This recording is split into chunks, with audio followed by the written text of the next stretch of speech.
십니까 오늘?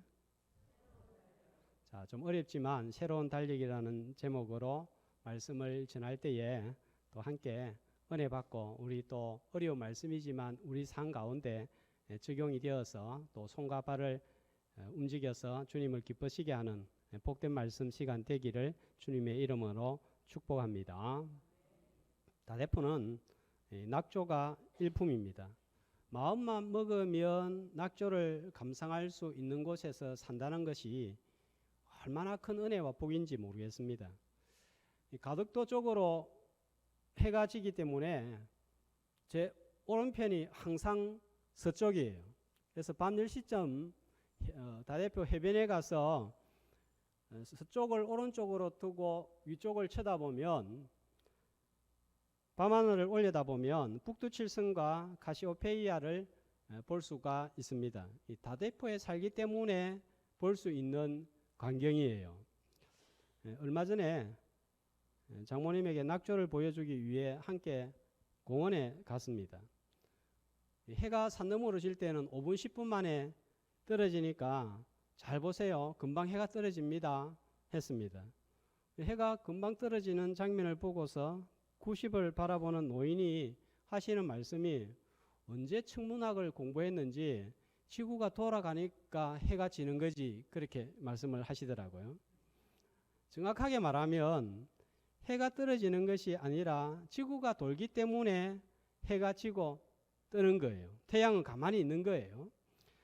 하루는 지구가 한 바퀴 도는데 걸리는 시간입니다. 우리나라 사전에는 하루를 자정부터 다음 자정까지의 길이라고 정의하고 있습니다. 지구가 스스로 도는 자전 때문에 이 하루라는 시간이 생기는 거예요. 한 달은 달이 지구를 한 바퀴 도는데 걸리는 시간입니다. 초승달에서 시작해서 보름달이 되었다가 다시 초승달 되는데 걸리는 시간이 29.5일입니다. 그러니까 29.5일 할 수가 없으니까 한 달은 31일 했다가 31일 했다가 이렇게 정하고 있습니다. 한 해 1년은 지구가 태양을 한 바퀴 도는데 걸리는 시간인데 정확하게 말하면 365.2424일입니다. 365일하고 6시간입니다. 이 계절의 변화는 밤하늘의 별자리의 변화로 알 수가 있습니다. 창세기 1장 14절에 보면 하나님이 세상을 창조하시고 하늘의 궁창에 광명체들을 만들었는데 이 광명체들을 이용하여서 낮과 밤을 나누고 징조와 계절과 날과 해를 하루와 1년을 만드셨다 이렇게 나오고 있습니다. 하나님께서 창조시에 정하신 하나님의 법칙이기 때문에 예레미야 33장 20절에는 이걸 가리켜서 뭐라고 그럽니까? 낮에 대한 나의 약정과 밤에 대한 나의 약정. 자, 이 이전 성경에 이렇게 약정으로 기록되어 있습니다. 한문으로 약정은 약속할 약의 정할 정이에요. 하나님께서 약속하신 법칙이다 이 말입니다. 하나님이 정하셨기 때문에 창조 이후에 한 번도 변함없이 지켜지고 있습니다. 만약에 이 약속이 깨어져서 지구의 자전이 멈추어버리거나 달이 멈추어버리면 우리는 살 수가 없는 거예요. 자, 마지막 심판날에는 이 약정이 깨어져서 세상이 심판을 당하는 완전한 혼란이 오는 것을 성경은 말씀하고 있습니다. 자, 이런 하늘의 움직임과 변화를 연구해서 천문학자들과 역사학자들이 만들어낸 것이 달력입니다. 수천 년간 천재들이 별과 달과 해와 지구의 이동을 관찰해서 만든 달력 때문에 사람들은 아주 편리하게 살고 있습니다. 생일, 결혼, 기념일, 시험일을 비롯해서 국가의 대소사까지 전부 다 달력을 따라서 움직이고 살고 있습니다. 그런데 이 달력이 없으면요 엄청난 혼란이 발생을 하는 거예요. 자, 이런 달력은 철저하게 사람의 편리와 이익을 위하여서 만들어졌고 사용되고 있습니다. 사람들은 하나님이 정해주신 법칙을 이용하여 달력을 만들어 사용하면서도 하나님을 제외시켰습니다. 그래서 세상 달력을 보면 하나님의 흔적이 전혀 보이지 않습니다. 그래서 하나님께서 하나님이 하신 일과 베푸신 은혜를 기억하도록 새로운 달력을 주셨는데 제일 먼저 이스라엘 백성들에게 주셨습니다. 자, 7대 절기라고 하는 것입니다. 이 7대 절기는 철저하게 하나님이 행하신 구원 역사에 초점을 맞추고 있습니다.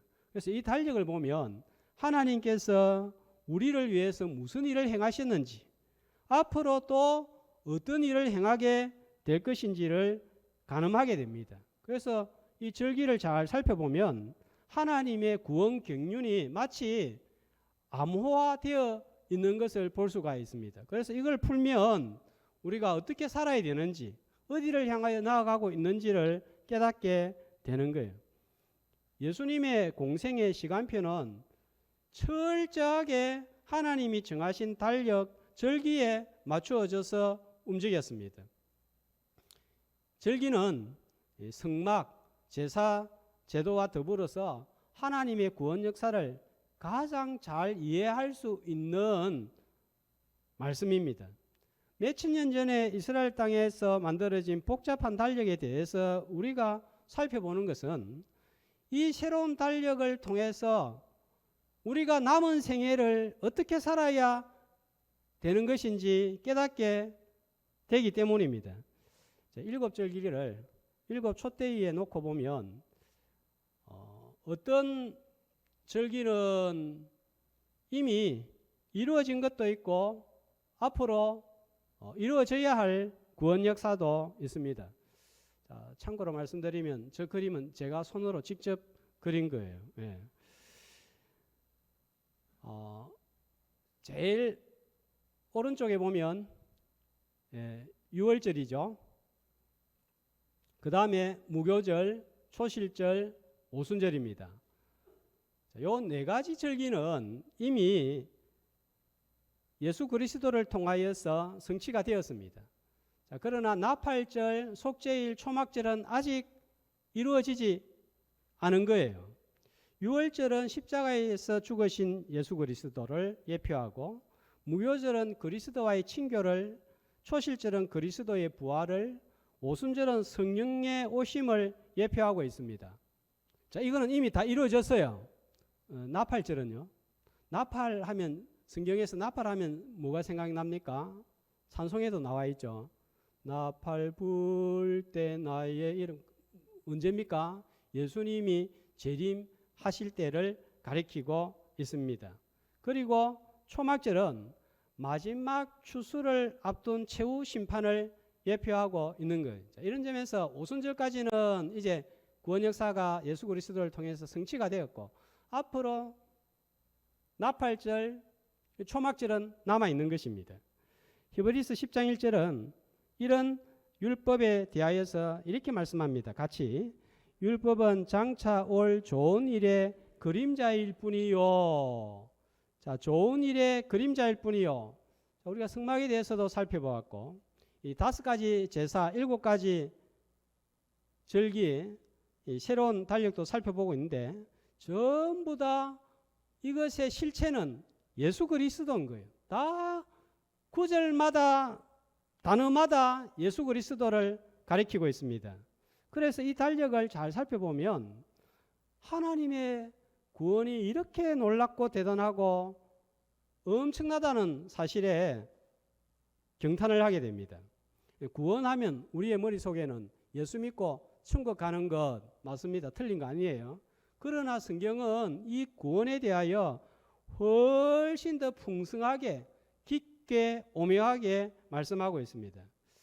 지금까지 교회에서 이런 달력에 대해서 강단에서 자주 전해지지 않았고, 저도 교회 생활하면서 이런 절기에 대해서 구체적으로 어떤 의미가 있고 그게 오늘 내 삶하고 무슨 상관이 있는가 거의 들어본 적이 없습니다. 아마도 내용이 복잡하기 때문이고, 또 과거의 목회자들은 자료가 많이 없어서 연구를 하지 못하고 그 중요성을 인식하지 못했기 때문이 아닌가 생각합니다.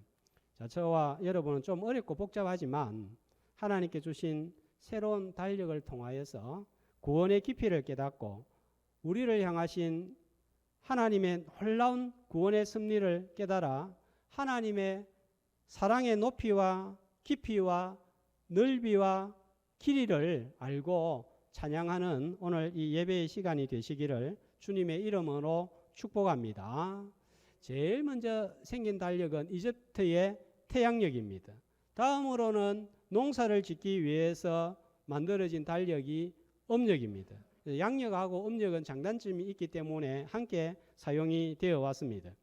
이스라엘 백성들에게는 이런 달력이 있는데도 불구하고 새로운 달력을 주셨는데 성경력이라고 부르게 되겠습니다. 성경력이라고 부르겠습니다. 이 날짜 계산 방식이 전부 달라가지고 너무 복잡한데요. 원래 달력을 가지고 있는데 하나님께서 이스라엘 백성들한테는 오늘부터 이번 달부터 1월이라 해라. 이 말도 안 되는 달력을 주신 거예요. 자, 오늘이 몇 월 달입니까? 7월이잖아요. 하나님께서 갑자기 우리 보고 너희들은 새로운 달력을 받을 텐데 오늘부터 1월이라 해라. 그러면 어떻게 되겠습니까, 여러분? 이게 지켜지겠습니까? 7월인데 오늘부터 1월이라 해라. 굉장히 혼란스러운 거예요. 그럼에도 불구하고 하나님은 새로운 달력을 주셨습니다. 자, 16절 말씀을 보면 첫째 달 14째 날은 무슨 날이라고요? 유월절이라고 하나님께서 정해주셨습니다. 자, 이 절기표를 한번 보겠습니다. 이 유월절이 있는 달을 1월로 삼으라고 했는데, 자, 제일 앞에 나오는 게 1월이고, 그 다음에 민간력으로는 이 하나님께 새로운 주신 유월절이 있는 달 1월이 몇 월 달이냐 하면 7월이에요. 자, 그리고 태양력으로 보면은 이 시기가 언제냐 하면 3월, 4월입니다. 자, 그러니까 굉장히 복잡한 거예요. 그리고 하나님께서 17절에 보면은 15째 달, 다섯째 날, 15일은 자, 뭐로 지키라고 그럽니까? 무교병을 먹는 무교절로 지키라고 했습니다. 그리고 레위기 23장 10절, 11절 말씀을 보면은 무교절 다음 날 16절이 초실절로 지키라고 하고 있습니다. 그러니까 이 세 가지 절기는 전부 다 몇 월에 일어나는 절기예요. 1월에 같이 연달아서 14일, 15일, 16일 일어나고 지켜지는 절기입니다. 태양력으로 하면 3, 4월이고 민간력으로 하면 7월입니다. 그래서 이 세 절기지만 누가복음 22장 1절에 보면은 구분을 하지 않습니다. 자, 유월절을 뭐라고 합니까? 무교절. 그러니까 유월절도 무교절이고 무교절 하면 또 유월절이고 같이 섞어서 생각을 하는 것입니다. 유월절부터 그 의미와 성격을 살펴보고 또 함께 우리 삶 가운데 적용하기를 원합니다. 유월하면 한문으로 넘을 월입니다. 그러니까 넘어간다는 거예요. 뭐가 좀 문제가 있는데도 그냥 넘어간다는 거예요. 자, 우리는 무엇을 넘어가는지 알고 있습니다. 뭘 넘어갑니까? 이스라엘 백성들이 애굽에서 장자 심판을 할 때 어느 집을 넘어갔는가 하면 어린 양의 피가 문술주에 표시되어진 집은 심판하지 않고 장자가 죽지 않고 넘어가서 구원받은 것을 의미합니다. 그러니까 심판받지 않기 위해서 반드시 필요한 게 무엇입니까? 어린 양의 피예요. 어린 양의 피를 받으려고 하면 어린 양이 죽어야 됩니다. 이스라엘 백성들이 언제 이 어린 양을 잡는가 하면요, 해질 때 잡습니다. 해질 때가 몇 시인가 하면 이스라엘에서는 오후 3시부터 6시 사이를 가리킵니다.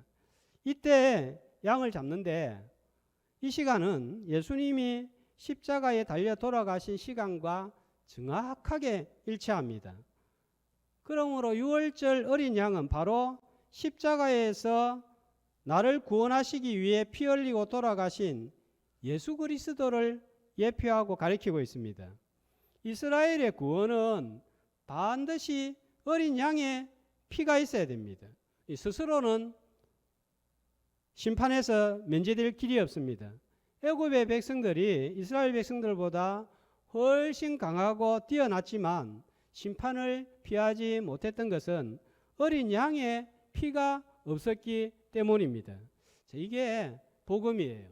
이제는 십자가에서 피 흘리신 그리스도의 보혈이 없으면 절대로 우리는 구원받을 수가 없습니다. 이것이 다른 종교 철학 사상과 다른 점인데요. 자주 보는 크로스웨이 사진 한번 보겠습니다.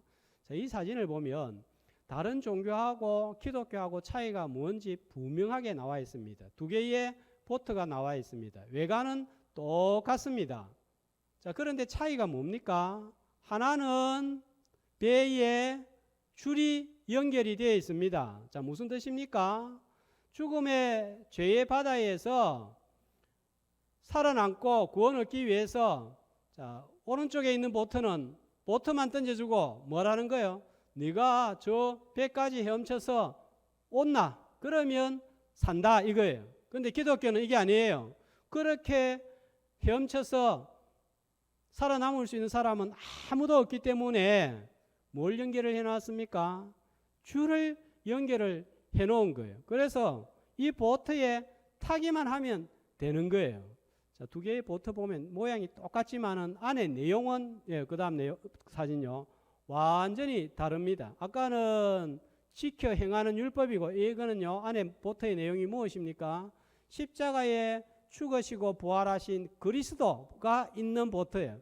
그래서 내 힘으로 죽음의 죄의 바다에서 구원 얻는 것이 아니라 사는 것이 아니라 바로 예수 그리스도의 십자가 보혈과 부활을 의지하여서 그것 붙을 때에 사는 거예요.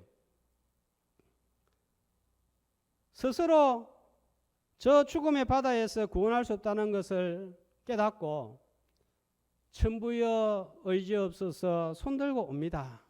이렇게 되는 것입니다. 이렇게 제사함을 받고 하나님의 자녀가 되고 의로워지는 것은 전적으로 십자가 보혈로 얻는 거예요. 그래서 이 의를 가리켜서 칭의라고 합니다. 우리가 하나님 앞에 나올 때 내 공로, 내 의, 다른 것 가지고는 절대로 나올 수 없습니다. 통하지도 않습니다. 오직 예수 그리스도의 십자가만 바라보고 나 올 때에 하나님 앞에 나올 수 있는 거예요. 오늘도 예수 그리스도의 십자가 의만 바라보고 붙들고 나오는 예배의 시간이 되시기를 주님의 이름으로 축복합니다. 그런데 우리가 잘 이해를 해야 됩니다. 이스라엘이 애굽에서 장자 심판을 받을 때에 피하고 구원을 얻은 것은 구원의 시작이지 완성이 아니라는 거예요. 유월절 다음 날이 무슨 절기라고요? 17절에 보면 15일이요. 무교병을 먹는 무교절입니다. 유월절과 무교절은 같은 절기이지만 엄격하게 구분하면 유월절은 장자 심판에서 구원을 받은 것을 기념하는 날이고 무교절은 애굽에서 해방받아 나와서 구원받은 것을 기념하는 절기입니다. 이 무교절은 특별히 이때에 누룩이 없는 빵을 먹는 절기입니다. 이 누룩 없는 빵을 먹어라. 왜 그렇게 하셨을까요? 광야에 나가면 애굽에서 나오면 이게 부패하지 않아야 되니까 먹고 살도록 하나님께서 배려를 하셨다. 그것도 있지만 여기는 더 중요한 구원의 의미가 담겨 있습니다. 성경에서 누룩하면 뭘 생각합니까? 죄의 상징이에요. 신약 마태복음 16장 11절에는 보니까 이 누룩을 뭐라 그럽니까? 바리새인과 사두개인들의 누룩이라 했으니까 그들의 잘못된 교훈과 가르침을 의미하고 누가복음 12장 1절에서는 바리새인들의 누룩 곧 속과 끝이 다른 외식을 가리키고 고린도전서 5장에 보면 음행을 누룩이라고 하고 자, 이 누룩의 성격에 대해서 이렇게 말씀합니다. 한 목소리로 적은 누룩이 온 덩어리에 퍼지는 것을 알지 못하느냐. 조그만 게 확 퍼져서 이 빵을 변화시키는 것처럼 조그만 죄가 퍼지면 누룩처럼 이렇게 급속하게 퍼진다 하는 것을 가리키고 있습니다. 그러니까 우리 성도들이 무교병을 먹는다 하는 것은 누룩을 제거하고 산다 이거예요. 성도들의 거룩한 삶, 순결한 삶을 의미하는 것입니다. 애굽의 심판에서 구원받은 것은 시작이고 그 다음에 그 심판에서 구원받은 사람은 이제 뭐 먹고 살아라 하는 거예요. 누룩 없는 무교병 먹고 살라는 거예요. 구원받았으면 거룩한 삶, 깨끗한 삶을 살아라 하는 것입니다. 우리가 제사함 받고 하나님의 자녀가 되고 법적으로 의로워지는 것은 단순간에 일어나는 거예요. 한순간에 믿기만 하면 일어나는 거예요. 이것은 구원의 시작입니다. 이제는 구원을 받았으니까 누룩을 제거하고 거룩하게 살아야 되는 거예요. 이거를 가리켜서 구원의 현재성이라고 합니다. 성화라고 합니다. 구원은 세 가지 측면이 있습니다.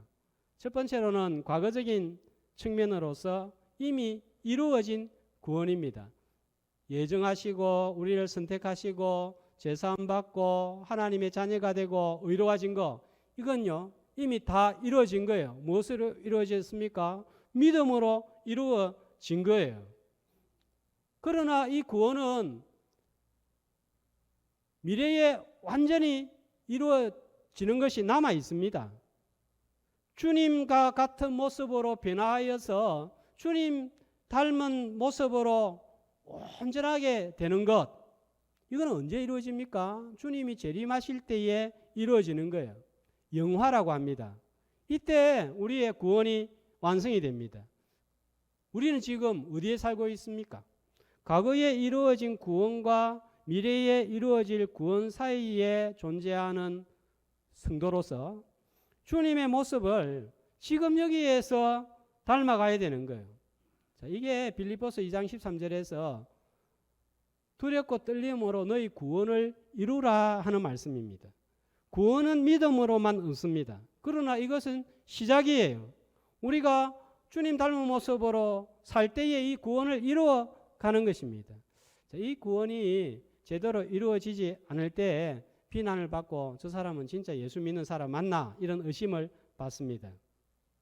애굽에서 구원받았습니다. 나왔습니다. 이제는 무교병을 먹어야 되는 거예요. 자, 누룩을 제거하는데 이 누룩을 제거하는 데는 오랜 시간이 걸립니다.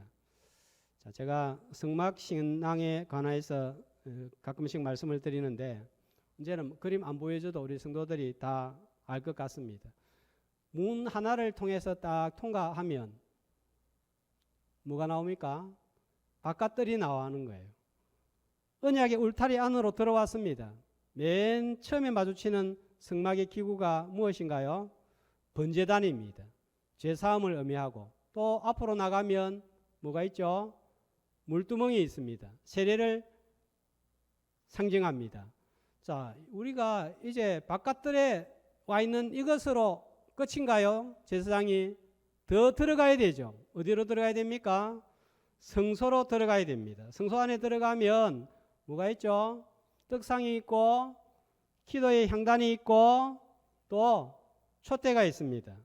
우리 성도들은 칭의신앙, 세례신앙에서 더 깊은 곳으로 들어가서 말씀을 먹고 기도의 향을 피워서 어두운 세상을 밝히는 촛대 같은 빛 같은 그런 삶을 살아야 되는 거예요. 이게 뭐냐면 성화입니다. 이렇게 되기 위해서는 점점 깊이 나아가는데 방해되는 누룩을 제거해야 되는 거예요. 이스라엘 사람들은 유대인들은 지금도 6월절이 되면은 2주간 조금 있다가요 3주간의 휴가를 가집니다. 그러면 유월절을 앞두고 이 유대인들은 지금도 일주일간 집안에 있는 누룩을 하나하나 제거하는 시간을 가집니다. 누룩 제거하는데 무슨 일주일이나 걸리나 하겠지만 이분들의 상황을 잘 몰라서 하는 소리입니다. 집안에 있는 모든 물건을 이동하면서 대청소를 시작합니다. 과거에 우리 성도님들이 대신방을 받을 때 집안 청소 하잖아요. 그것보다 10배, 20배 더 깨끗하게 하는 거예요. 소파를 옮기고 장롱을 옮기면서 누룩을 찾아내고, 심지어는 아침에 먹는 시리얼, 요리 기구까지 샅샅이 조사해서 붙어있는 누룩을 제거합니다. 그리고는 사진과 같이 전부 다 모아가지고 태우는 의식을 행하는 것입니다. 구원받은 성도들은 마음속을 샅샅이 뒤져서 누룩을 제거해야 되는 거예요. 그래서 날마다 내 마음에 있는 누룩을 하나씩 하나씩 제거하는 것입니다. 자기 사랑, 교만, 분노, 미움, 죽이는 말, 정직하지 못한 것, 부정함, 시기, 질투, 참 우리 안에 있는 기생하는 이 누룩이에요.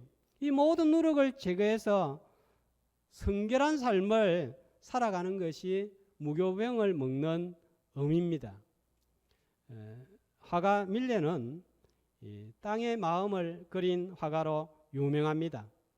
근데 밀레가 처음에는 너무 돈이 없다 보니까 먹고 살기 위해서 여성들의 누드를 많이 그렸습니다. 그러면 그 당시에 여성의 누드를 사람들이 많이 사고 집에 하나씩 걸어두었는데, 너무 여성들의 신체를 많이 그리다 보니까 여성 가슴과 엉덩이 전문가라는 부끄러운 별명이 붙었습니다. 한날은 신앙인으로서 이런 그림을 더 이상 그려서는 안 되겠다 생각하고, 그때부터 일하는 농부의 그림, 또 농가의 풍경들을 많이 그리는데, 그렇게 해서 탄생한 작품들이 만종, 씨 뿌리는 사람, 양치는 소녀 같은 위대한 명화가 탄생이 되었습니다. 화가가 누드화를 그리는 것이 잘못된 것은 아니지만, 이 신앙인이 이런 일을 하기에는 뭔가 아닌 거예요. 세리마태는 세금을 강제로 징수해서 펜으로 기록하는 세관원으로서 로마에게 매국노 취급을 당하는 사람이었습니다. 그런데 주님을 만난 후에는 모든 것을 버리고 따릅니다. 그러나 한 가지 버리지 않았던 것이 그의 펜이에요. 세금을 기록하던 펜이에요. 사람을 괴롭게 하던 펜으로 뭘 합니까? 마태복음 성경을 기록해서 주님의 귀한 도구로 사용을 받았습니다. 똑같은 펜이지만 완전히 용도가 달라진 거예요. 받은 재능, 가지고 있는 물질, 시간의 누룩을 제거해서 하나님이 기뻐하시는 성결되고 거룩한 삶을 살고, 그래서 구원을 이루어가는 성도들이 되시기를 주님의 이름으로 축복합니다. 자, 14일이 유월절, 15일이 무교절, 16일이 뭐라고요? 초실절입니다. 자, 이날은 보리 수확을 하여서 첫 열매를, 첫 단을 드리는 절기입니다. 이 보리는 이스라엘에서 가난한 자들이 먹는 음식이었습니다. 우리도 이전에 못 사는 사람들은 쌀밥 못 먹고 보리밥 먹었잖아요. 자, 이 보리는 비천하게 사람의 몸을 입고 이 땅에 오신 예수님을 예표합니다. 안식 후 다음 날 지키는 절기로서 이 보리단을 하나님께 드릴 때 어떤 식으로 드리냐면, 그냥 이렇게 드리는 게 아니라 막 흔들어 가지고 주님께 드립니다. 자, 이것은 십자가에서 죽으시고 무덤에 갇힌 주님을 흔들어 깨워서 부활하신 예수 그리스도를 예표하고 있습니다. 예수님을 부활의 첫 열매라고 하는 이유입니다. 부활의 소망을 바라보며 지키는 절기이고, 첫 단을 하나님께 드린다 하는 것은 두 가지 의미가 있습니다. 첫 번째는 하나님 제일주의, 우선주의로 사는 거예요. 나의 첫 번째는 주님이십니다 하는 것을 내가 제일 아끼는 물질, 곡식을 통하여서 표현하는 것이고, 그리고 이것은 주님이 주셨습니다. 주님이 나의 주인이십니다 하는 것을 고백하는 신앙 고백이 담겨 있는 거예요. 그러므로 성도는 하나님 우선주의로 살고 나의 모든 소유의 주인은 주님이심을 인정하고 사는 거예요. 시간이든지 물질이든지 하나님께서 주셨음을 인정하고 하나님 제일주의로 살아가는 구원받은 성도들이 되시기를 주님의 이름으로 축복합니다. 자, 이렇게 초실절이 있고 난 다음에 초실절을 포함해서 50일째 되는 날을 가리켜서 뭐라고 그러냐 하면은 오순절이라고 합니다. 그런데 오늘 26절 말씀 보니까 오순절의 다른 이름이 무엇입니까? 77절이라고 합니다. 그거는 초실절을 빼고 49일째 되는 날로 계산을 해서 7주를 계산해서 77, 49 이렇게 되는 것입니다. 출애굽기 23장 16절에 보면은 맥추지를 지키라. 이는 내가 수고하여 밭에 뿌린 것에 첫 열매를 거두미니라 했는데 아까 초실절하고 뭐가 헷갈려요. 아까 초실절에서는 뭘 첫 단을 드리라 했습니까?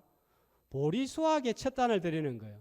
여기서는요, 밀 수확을 했을 때 첫 단을 드리는 거예요. 그래서 오순절 또 77절을 다른 말로 뭐라고 합니까? 맥추절 이렇게 하는 거예요. 우리가 지난주일 맥추 감사주일을 지켰는데 그 맥추 감사주일하고 이 맥추절은 사실은 상관이 없습니다. 이 한국 교회가 혼돈을 일으키는 절기를 지키고 있는데 요거는 다음에 제가 시간이 되면 말씀을 드리겠습니다. 성경력으로는 3월 6일이 오순절이 됩니다. 이 태양력으로는 5월 6월에 해당이 됩니다. 자, 이때 무슨 일이 발생했는지 알아야 됩니다. 하나님께서 날짜를 정하여 주실 때 아무렇게나 이 날을 6월절을 지키고 초실절을 지키고 오순절을 지키라 한 게 아니에요. 철저하게 하나님의 계획과 뜻을 따라서 명하여 주셨습니다. 출애굽기 12장 37절에 보면 이스라엘 자손이 애굽 라암셋을 떠날 때가 15일입니다. 시내산에 도착한 때가 3월 1일입니다. 그리고 3월 6일에 모세가 하나님께 율법을 받아서 이스라엘 백성들에게 선포를 합니다. 이 날이 애굽에서 나온 지 꼭 50일째 되는 날이에요. 그리고 이 율법을 받음으로 인해서 이제는 세상법에 근거한 공동체가 아니라 새로운 율법에 의해서 새 공동체, 이스라엘 공동체가 탄생합니다. 자, 이 사건 역시 예수님의 구원 역사와 철저하게 관련이 되어 있습니다. 사도행전 1장 3절에 보면 예수님이 부활하신 후에 지상에서 제자들과 함께 계시면서 하나님 나라의 일을 증거했는데 며칠간 같이 있었는 줄 아세요? 40일입니다. 그리고 성천하셨습니다. 성천하신 후 10일 뒤에 무슨 일이 일어납니까? 사도행전 2장 1절에 보면 오순절 날이 이름에 마가 다락방에 120문도가 모여서 기도할 때 하늘에서 성령이 임하신 거예요. 부활 후 꼭 50일째 되는 날입니다. 성령의 오심으로 새로운 공동체가 탄생한 거예요. 그 공동체가 어떤 공동체입니까? 바로 교회인 거예요. 그래서 이 맥추절은 성령 강림절인 거예요. 자, 이제 새로운 성령의 시대가 열렸습니다. 구약에서는 율법을 받아서 이스라엘이라는 공동체가 생겼는데 신약에서는 이제 성령이 오심으로 성령의 시대가 열렸고 교회가 탄생한 거예요. 이제는 믿는 자들의 마음속에 들어오셨습니다. 이 오순절날 성령님이 강림하심으로 하루에 3,000명, 5,000명이 믿고 주께로 돌아오는 영적 추수의 시대가 열린 거예요. 이제 우리 성도들은 이 성령님을 소유하고 있습니다. 너희가 하나님의 성전인 것과 하나님의 성령이 너희 안에 거하는 것을 알지 못하느냐 했습니다. 그러므로 우리 성도들은 내적으로는 9가지 성령의 열매를 맺어야 되고, 그래서 주님 닮아가야 되고, 외적으로는 예배, 기도, 전도, 봉사, 선교의 열매를 맺어가야 되는 거예요. 그러면 우리 성도들은 날마다 때마다 내 안에 계신 성령님을 기억하고 인정하고 환영하고 의지함으로 열매를 맺음으로 하나님의 온전한 구원을 향하여 달려가는 자들입니다. 어린 양 예수 그리스도의 피로 시작된 우리의 구원은 누룩을 제거하여 거룩한 주님을 닮고 주님을 내 삶의 첫자리에 모시고 성령의 지배를 받음으로 온전한 구원을 이루어가는 자들, 그 자들이 바로 성도인 저와 여러분인 거예요. 남은 생애는 나의 달력이 아니라 하나님의 달력대로 움직이는 하나님 중심의 삶을 사는 구원의 백성들, 그래서 온전한 구원을 이루어서 하나님께 영광 돌리는 주의 자녀들이 되시기를 주님의 이름으로 축복합니다. 기도.